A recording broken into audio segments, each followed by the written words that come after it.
Good afternoon, everyone here, and good morning to our Western Australian counterparts. Welcome to our timetabling webinar. I'm Teresa, and with me today is my team member, Rowan. Hey everyone, how's it going? Yeah, so today we're going to show you how to set up timetables for your classes based on your academic calendar. Most of you here are already aXcelerate clients. I know some of you are not using aXcelerate right now, but hopefully this will be a nice introduction for you. If you have popped through questions, we've received your questions through the sign up page, so we'll be responding to your questions via follow-up email. Now let's start off by explaining what timetabling is all about. Timetabling is a feature in aXcelerate that allows you to somewhat automatically create face-to-face training sessions of your course schedules from the class setup page. So we refer to these sessions as workshops, which is the default terminology in aXcelerate for face-to-face learning or training. The idea behind timetabling is to allow you to record and mark your students' attendance, as well as send reminder emails on your upcoming training. Both of these functions rely on having workshops in the system, which the timetabling feature will create for you. So if you're wondering whether you need to set up timetabling against your classes, then the key thing to consider here is, are you looking to mark your attendance? One good example of a class not requiring timetabling is when you're setting up self-paced online classes that don't have any scheduled sessions. So apart from qualifications and classes, we also recommend you to set up trainers and rooms in your account first before commencing timetabling. This will help push the information through to your automatically created workshops. We'll be going through a few different areas on this process. So the main steps are listed here: scheduling, timetabling itself, reviewing that, and actually the enrollment process. The setup of qualifications, rooms, and trains that Teresa mentioned is kind of sort of a pre-step before the scheduling. We won't really be looking at that today. We're mainly looking at the key areas around timetabling itself that you can see listed here. So we'll get right into our first step here, the process of scheduling. Alright, so I'm going to start off by showing you a sample timetable. Alright, so what we've got here, what we're going to demonstrate today is the Diploma of Business course calendar. It's made up of 8 units, and we've designed the calendar in such a way that each unit is delivered individually over a period of 4 weeks.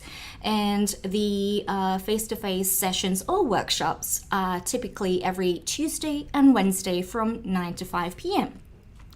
So now let's go ahead and look at how to actually set up the schedules and then following the timetables.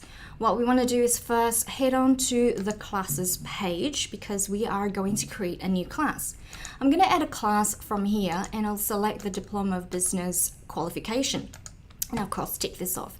Now I'm going to skip all these awareness reporting fields for the purpose of today's demonstration and key in a class descriptor of your choice. So ideally we want to make it as descriptive as possible so that you can identify it easily from the class page.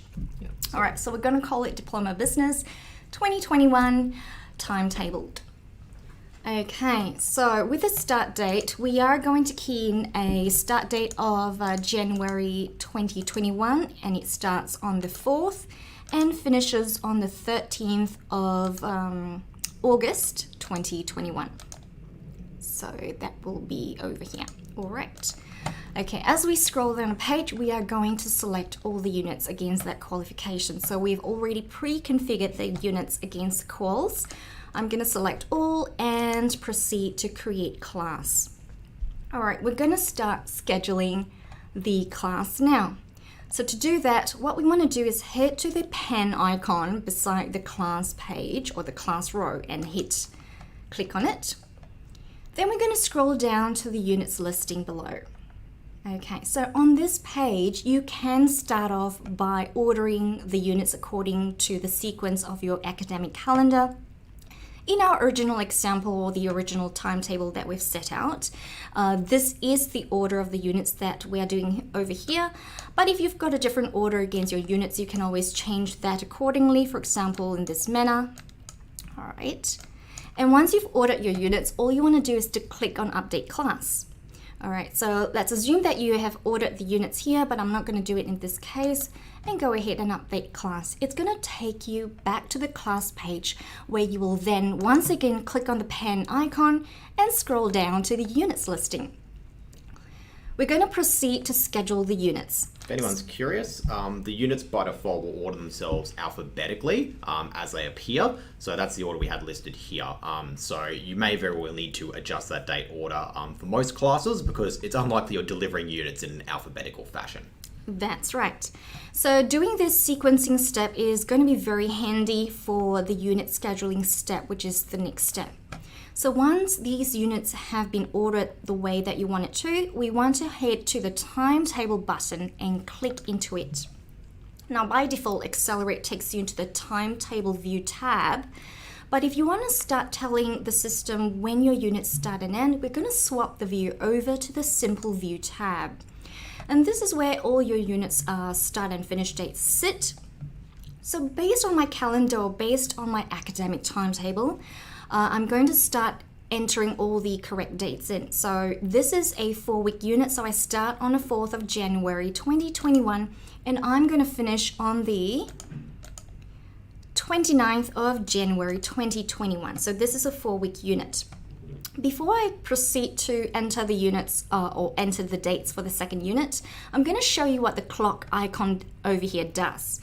If you click once into it, you can see that it actually populates the start and finish dates with the same pattern as it had detected for the unit prior. So basically it's copying the formula, it's copying the pattern over to the next unit. Now watch what happens when I click on the clock twice. Okay, you can see that now all 8 units have been populated with the pattern that's been detected in the previous unit. So this is really a very handy method in terms of setting a start and finish dates. The only caveat you need to take note of is that it doesn't know when your term breaks are or any Christmas breaks or any holidays in between. So it does follow a consecutive pattern. If at any stage at this point you have noticed that the dates, the start or finish dates do not match up with your timetable or calendar, you can go in and swap the dates over at this point to something else of your choice. All right, so this is how you pretty much sequence the or schedule the units very quickly and efficiently. If anyone has cluster delivery, if you deliver 2 units in the same session at the same time, you can just give them identical dates in this view. So you can do it this way.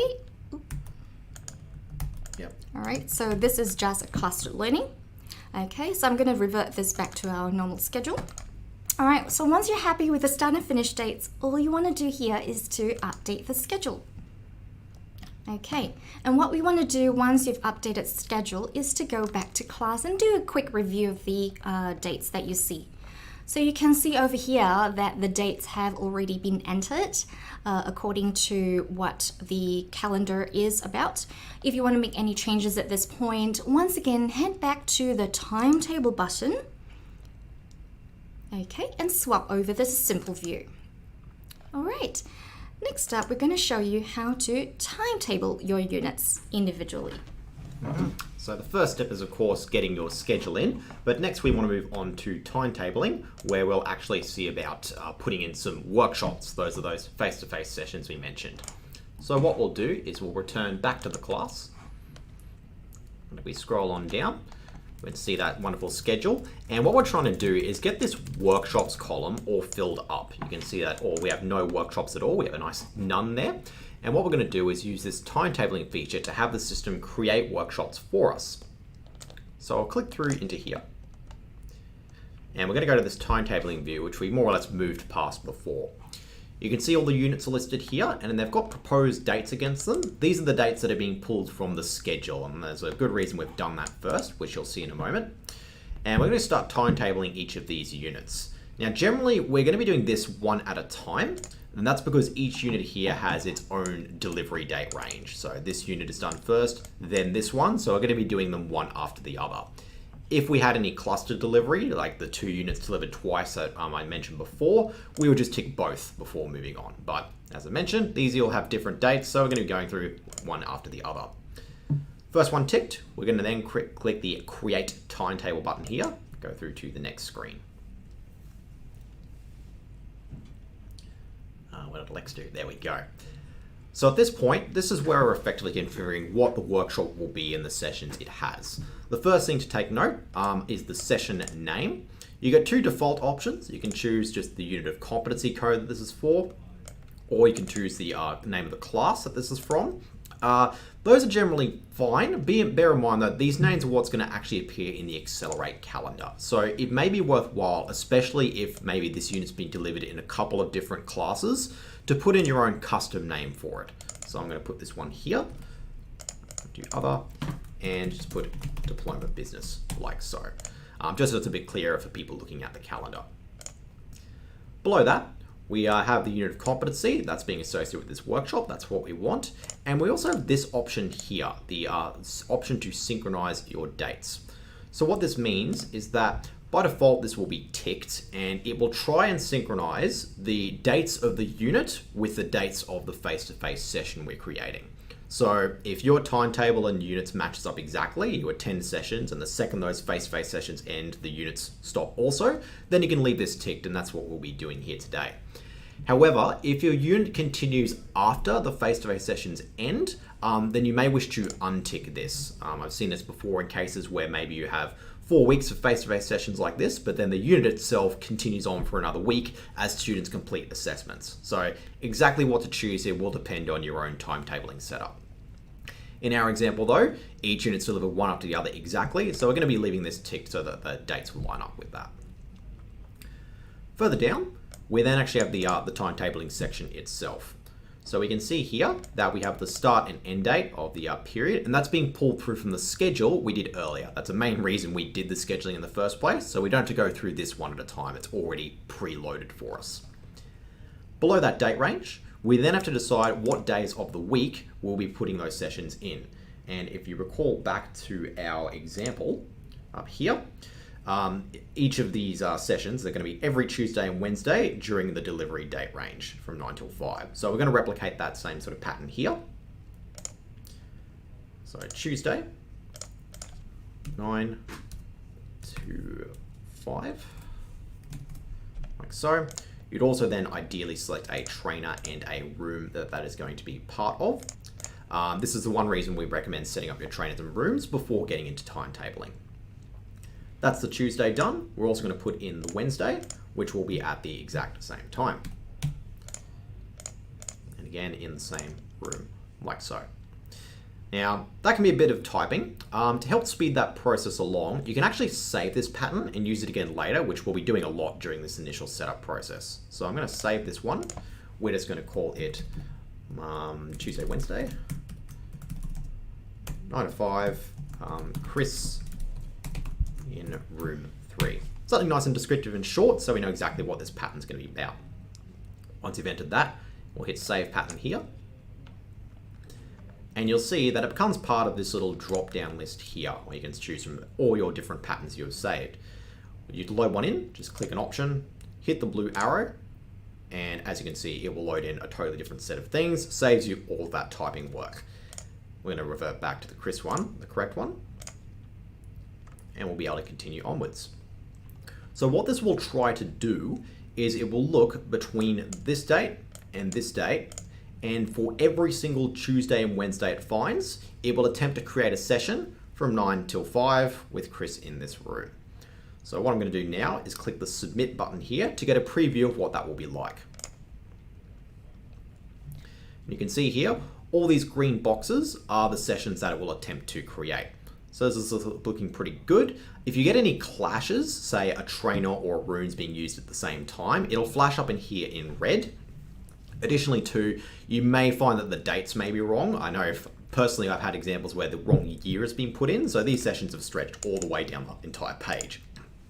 If that happens, very simply, you can just click back in your browser, make any tweaks you need to in the section down in here, and then hit Submit to get another preview of your revised times, runes, what have you. It's important to note, on this screen we are looking at right now, no sessions have actually been created yet. It is just a preview. Once it's all looking good, we can hit confirm all dates and it should create the workshop with all these sessions. And that's been done. We have timetabled our first unit. You can see it in here, and over on the right, it's no longer a proposed date, it is actually a locked in because it has a workshop associated with it. So we're going to go ahead and timetable the rest of this. You generally should timetable your classes fully before doing much else with them. So we're going to continue on and go through these one at a time. As mentioned, none of these have simultaneous delivery, so I'll be clicking one, hitting timetable, going through that process and repeating it till they're all finished. Again, we're just going to put in an appropriate name, business, like so. Keep this option ticked because our sessions line up exactly with our unit deliveries. And down below, we can simply just load in the pattern and continue on our merry way. Date's looking fine, we'll confirm and continue on. Again, just a bit of repetition. And that there, business, like so. One thing I'd like to show you while we're here too is this may not apply to everyone, but I understand there are some cases where you may want to mark attendance for 2 different time periods in the same day. So let's say you have students who show up for a morning block, then they go on lunch, then they come back for the afternoon. Maybe you want to mark attendance for that whole day, but check to see if they attended both sets of training within that. To do so, you can actually put the same day in the one pattern and give it different time codes. So we can say like 9 till 12, same room, and then maybe 1 to the end of the day, like so. When you do that, you'll see in the preview that it will actually put 2 sessions on the exact same day. So they get you 2 opportunities to mark the attendance there. I understand not everyone will strictly need this. Maybe you're fine with just marking the attendance on the one day where they showed up. But if you'd like a bit more granularity within your attendance marking, this option is available to you as well. This isn't the correct pattern we want for our timetable, so I'm going to click back from here. And I'm just going to load in the correct one and continue on. Just continuing forth, adding those dates in, and so on and so forth. Again, we're going to put in our desired code. Now, as this is looking like a lot of clicking for you, do not worry. Once we finish this class, once it is fully timetabled, we'll show you a method that will help greatly speed this along. Continue to finish this up.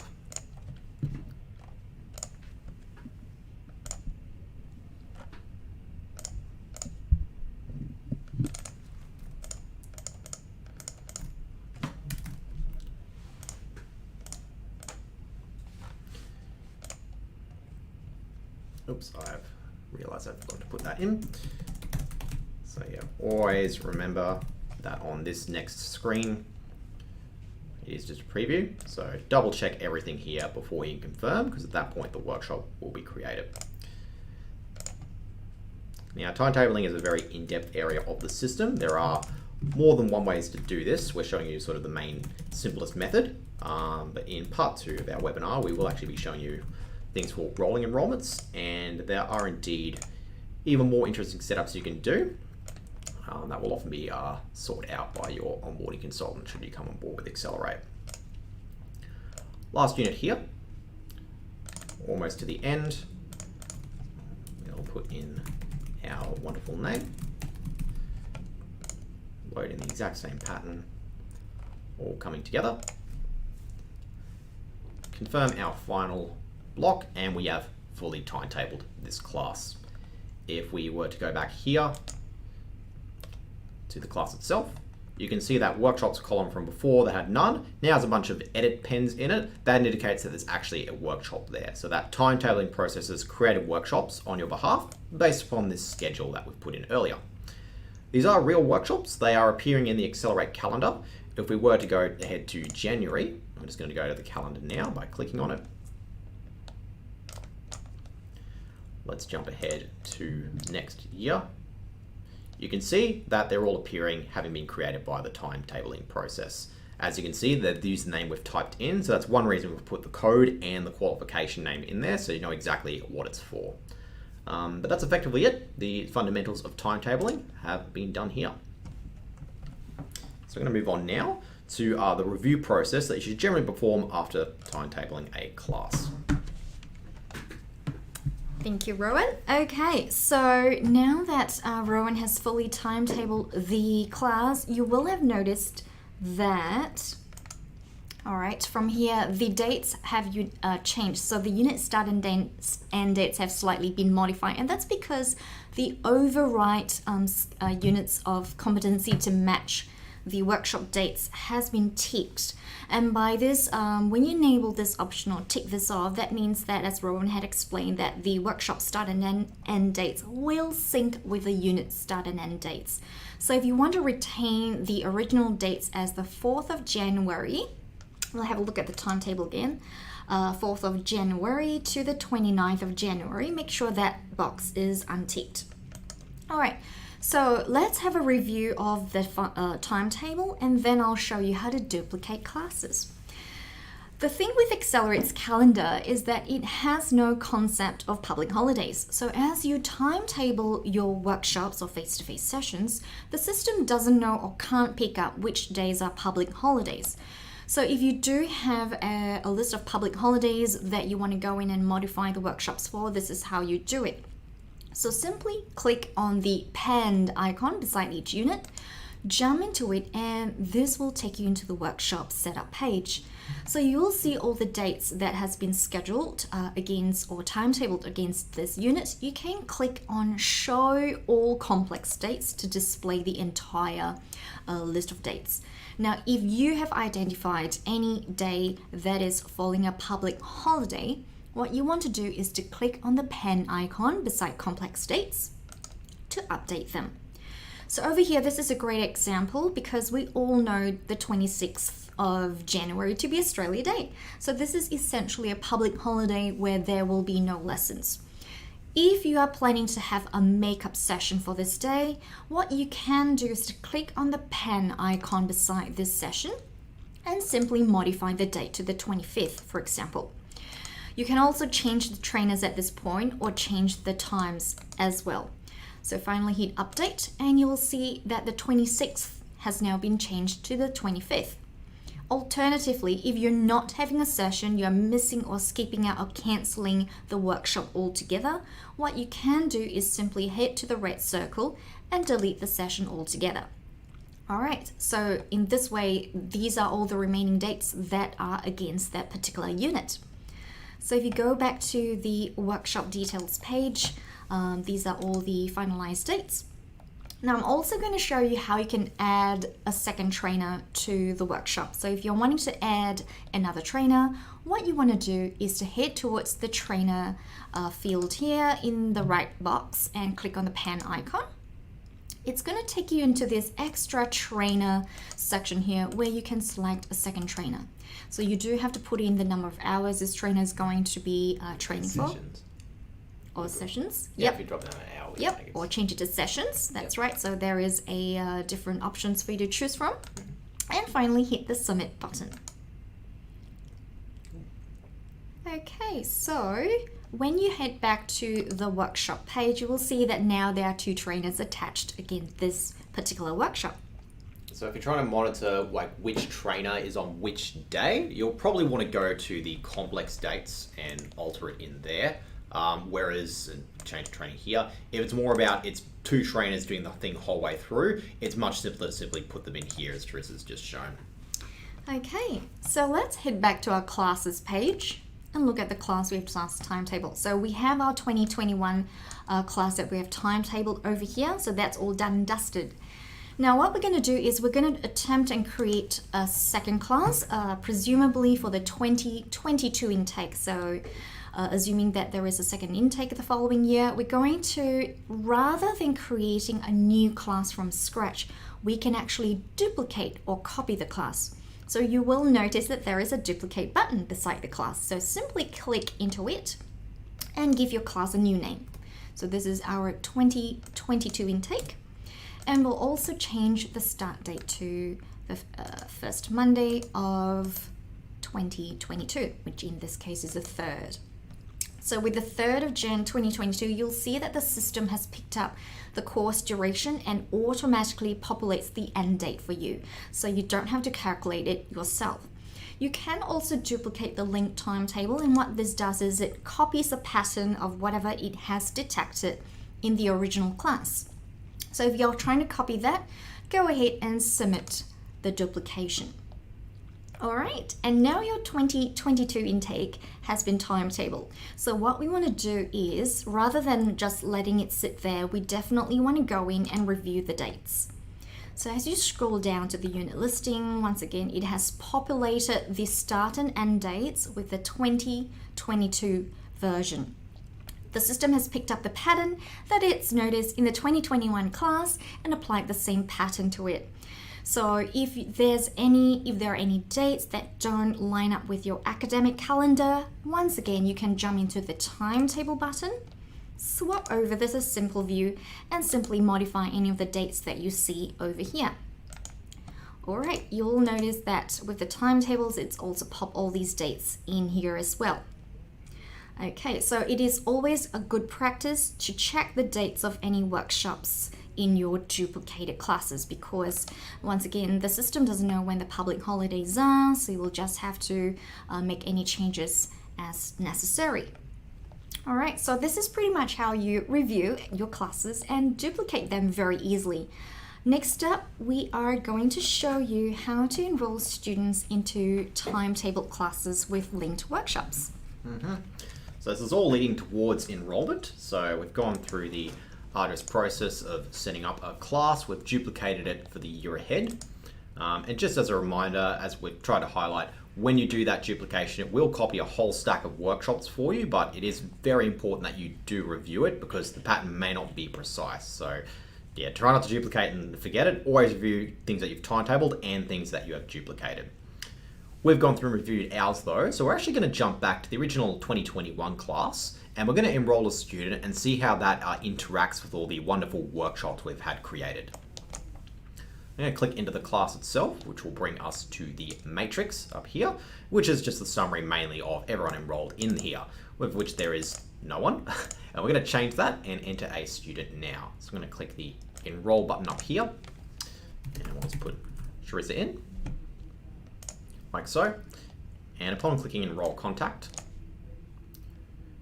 it'll take you to this screen here. So if you've had an experience with classes before, this is probably quite familiar. This is the process of putting a student in a class and assigning them the relevant units of competency.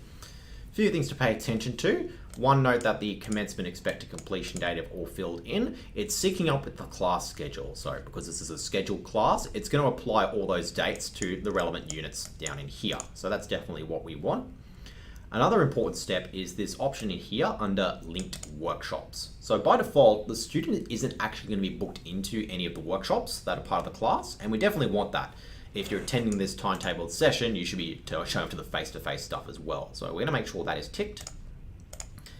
And you'll see too, this option here has come up again. If you recall back, this is where it will adjust the unit dates to match the dates of the face-to-face sessions, which we want for our instance here. So we're going to leave that ticked.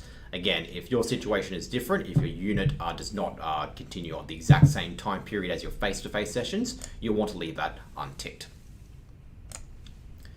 With all that selected, we will continue on. If we scroll on down, normally you would be filling in the relevant event details if this is an accredited student, but we're just going to push the student in the units and the workshops and see how things go from there. Upon enrolling, we'll come to this qualification fees. The system's assuming you wanted to charge them for something. We're not looking at finance today, so we're just going to hit submit to basically skip past this.